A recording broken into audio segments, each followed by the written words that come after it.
اللہ آپ آسمان سے نیچے اتر جائیے اور آپ یہاں زمین پر میرے مقابلے پر آ جائیے۔ اے نبی جی، مدینے کے اندر جو آپ قبر میں آرام فرما رہے ہیں، آپ وہاں سے نکل کے میدان میں آئیے، میں اللہ اور رسول آپ دونوں سے مقابلہ کرنا چاہتا ہوں۔ نعوذ باللہ من ذالک۔ کوئی مسلمان اس کو برداشت کر سکتا ہے؟ پھر سودی کاروبار سے ہم نے اپنے بچوں کے لیے مکان بنایا، گاڑی خریدی، نکاح کیا، ان کو کھلایا، یہ بھی جہنم میں جائیں گے اور ہمیں بھی جہنم میں ساتھ لے جائیں گے۔ اس لیے ہمیں ہوش میں آنا ہے، توبہ کرنا ہے، بڑے بڑے گناہ اس سے اپنے آپ کو بچانا ہے۔ آسان طریقہ یہ ہے کہ جب مسلمان اپنے آنے والے ایک ایک مسلمان کی قدر کرنے لگ جائے تو پھر دیکھو کیسا ماحول بنے گا، خود بھی گناہ سے بچے گا اور ایسا ماحول بن جائے گا کہ آپ کے محلے میں اگر گناہ کے اڈے ہیں، اللہ ان گناہوں کے اڈوں کو اکھاڑ دے گا۔ مسلمان کا اپنے گھر سے مسجد جانا، مسجد سے مسلمان کے گھر جانا، اس کی خوشامد کر کے مسجد کے ماحول میں لانا، یہ آنا جانا اللہ کو کتنا پسند ہے۔ فرشتہ آتا ہے اس چلنے والے کے لیے جو اللہ کے لیے اپنے مسلمان بھائی سے محبت کے ساتھ ملنے جاتا ہے۔ فرشتہ اعلان کرتا ہے، تو مبارک ہو گیا، تیرا چلنا مبارک ہو گیا، اور تو نے اس عمل کی وجہ سے اپنا محل جنت میں بنا لیا۔ کیوں بھائی، سب چلیں گے پھریں گے انشاءاللہ، انشاءاللہ روزانہ ملاقاتیں کریں، مسجد کی تعلیم کریں۔ مسجد نبوی میں صحابہ باادب بیٹھتے تھے تعلیم کے اندر۔ ہم جماعت میں ہیں تو تعلیم کریں، گھر پر ہیں تو تعلیم کریں، مسجد میں ہیں تو تعلیم کریں، ہفتے میں ہماری ماں بہنوں کے لیے ایک جگہ متعین ہوتی ہے، وہاں تعلیم کریں۔ آپ نے فرمایا تم میں سب سے اچھا وہ ہے جو اپنے گھر والوں کے لیے اچھا ہے، جو نرمی سے محروم وہ ہر خیر سے محروم۔ جو لوگ ظلم کرتے ہیں، سخت مزاج ہوتے ہیں، ان کی وجہ سے ان پر حالات آتے ہیں، بیماریاں، مصیبتیں آتی ہیں۔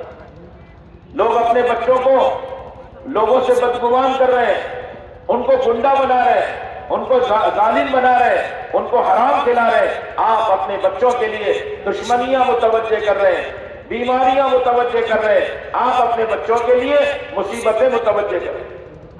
اپنے بچوں کو اخلاق سکھاؤ، بڑوں کا ادب، چھوٹوں پہ شفقت، اپنے علماء کی تعظیم، اپنے امام کا اگر 5 منٹ نماز میں لیٹ ہو جائے جلد بازی مت کرو، اپنے امام کا انتظار کرو۔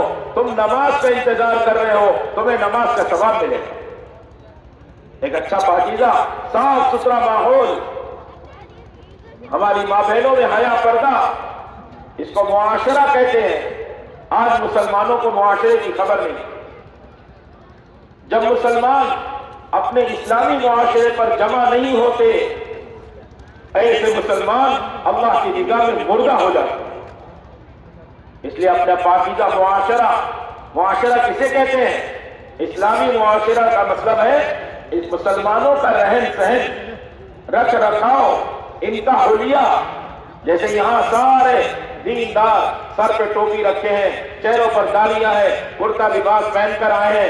اللہ تعالیٰ آپ سب کی عمر میں برکت عطا فرمائے۔ نیت کرو ایسا پاکیزہ ماحول ہر جگہ بنائیں گے انشاءاللہ۔ آپ چند لوگ مل کر طے کر لو گے نا، اللہ آپ کی مدد کریں گے، آپ خوش نصیب بنو گے۔ عورتوں میں حیا ہو، ہماری جوان بچیاں گھر کی تعلیم میں، ہفتہ واری تعلیم میں ان کی والدہ کے ساتھ ہر تیسرے مہینے 3 دن مستورات کی جماعت میں جائیں۔ ماں باپ اپنی بچیوں کو ساتھ لے کر نکلیں۔ اگر آپ چاہتے ہیں ہماری جوان بچیوں میں اللہ کی طرف کا خوف آ جائے اور حیا پردہ آ جائے تو آپ بچیوں کو جماعتوں میں لے کر نکلیں۔ کوئی راستہ نہیں ہے، سارے اصول، سارے قانون خراب ہو گئے، لیکن بچوں کی تربیت نہیں ہوئی۔ آپ ان کو اللہ کے راستے میں لے کے نکلو، دیکھو بچوں کی کتنی تربیت ہوگی۔ کیوں بھائی سب کریں گے ایسا؟ ہاں، حیا، پاکیزگی۔ آج بہت سارے مسلمانوں کو پاکی کا ہی معلوم نہیں، کیا پاکی ہوتی ہے، کیا ناپاکی ہوتی ہے۔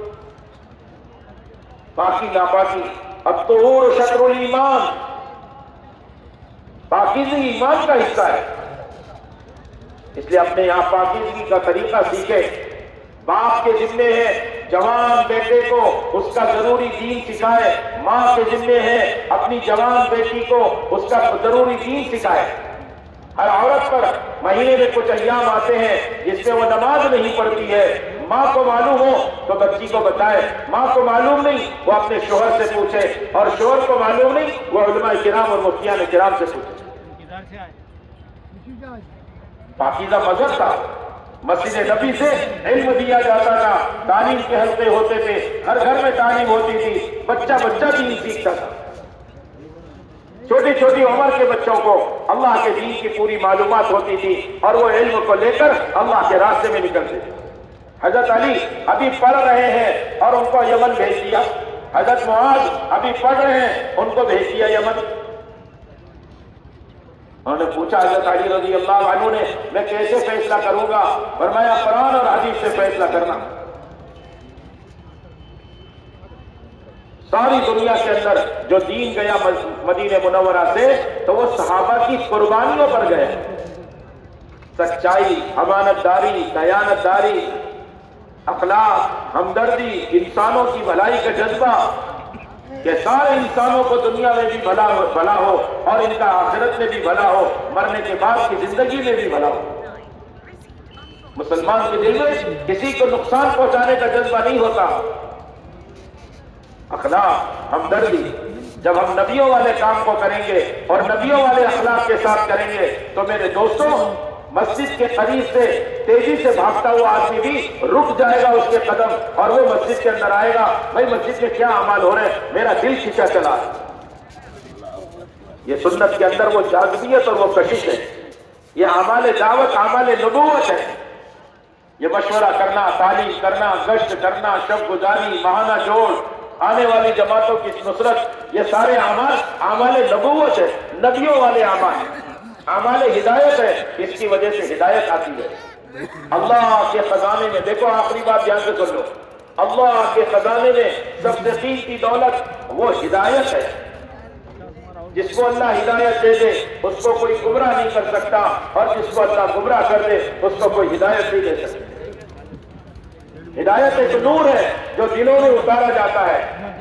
اب سمجھ میں آئے گا کیا کرنا نفع ہے، کیا کرنا نقصان ہے، اللہ کے کیا احکامات ہے، کس پر اپنے آپ کو جمانا ہے، اللہ نے کیا چیزوں سے روکا ہے، کس طرح ان چیزوں سے رکنا ہے۔